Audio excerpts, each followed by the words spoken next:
20 ओममा हामीले चाहिँ अहिले चाहिँ के हुन्छ इग्निसन कोइलको डिस्ट्रिब्युटर टाइपको इग्निसन सिस्टममा हुने इग्निसन कोइल यो ढिक्का हेर्नुस् यता यता देखाउनु त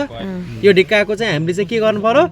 ओम चेक गर्नु पर्यो यो रेसिस्टेन्स चेक गर्नु पर्यो कुनको प्राइमरी वाइन्डिङ र सेकेन्डरी वाइन्डिङको है अब प्राइमरी वाइन्डिङ भनेको चाहिँ सुरुको चाहिँ पोजिटिभ टर्मिनल हो है पोजिटिभ टर्मिनल र ग्राउन्डिङ हो नि अब मैले चाहिँ एउटा यो पोजिटिभमा प्रोबमा हालेँ एउटा चाहिँ यहाँ नेगेटिभमा हालेँ है यसमा कति आयो 1.7 आयो है हैन 1.7 1.7 आयो है 1.6 1.7 आयो है यो यति नै हुनुपर्छ किनभने प्राइमरी कोइलमा चाहिँ के हुन्छ वायरहरूको फन्का कम छ नि त हैन त्यही भएर कम हुनु पर्यो अब प्राइमेरीको जान्नु भयो हैन अब यदि कोइल बिग्रेको केसमा चाहिँ प्राइमेरीमा नि तपाईको केही पनि आइदिन्न रेसिस्टेन्स नै आइदिन्न कोइल जलेको केसमा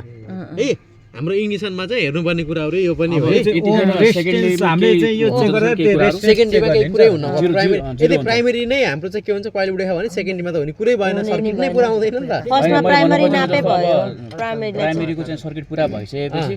केही चाहिँ सेकेन्डरीमा केही कुराहरु कनेक्सन केही हुन्छ हुन्न कनेक्सन एउटा वायर दिएको हुन्छ है त्यो तपाईले सर्किट हिजो सर्किटमा पनि देख्नु भयो होला सेकेन्डरी त हामीले यो खोलेर हेर्नु पर्यो नि सर हजुर यो कोइल चाहिँ खोलेर हेर्न हुन्न कोइल प्याक नै हो खोलेर हेर्न मिल्दैन कि काट्नै पर्यो यसलाई है अब हाम्रो डिस्ट्रिब्युटर चाहिँ हामीले खोल्दै छौं त्यो एउटा पिन हजुर हामीले बाहिर त्यो 20 भन्दा माथि भोल्ट त हेर्न मिलेन हामी जस्तो सेकेन्डरीको के कसरी हेर्नु कोइलको त सेकेन्डरीको के कुरा समातेर फिल गर्न मिल्छ मैले स्टार्ट गर्दिन्छु अब हामीले रेजिस्टेन्स चेक गर्ने प्राइमेरीको चेक गर्यो नि समाते पाए अब सेकेन्डरीको रेजिस्टेन्स चेक गर्नलाई हामीले चाहिँ यो सेकेन्डरीको आउटपुट त यो हो नि त हो नि अब मैले चाहिँ यसलाई यहाँ बन्द गरिदिएँ यहाँबाट चेक गर्नु र यताबाट चेक गर्नु एउटै हो नि त है सेकेन्डरीको आउटपुट यहाँ लिएँ अब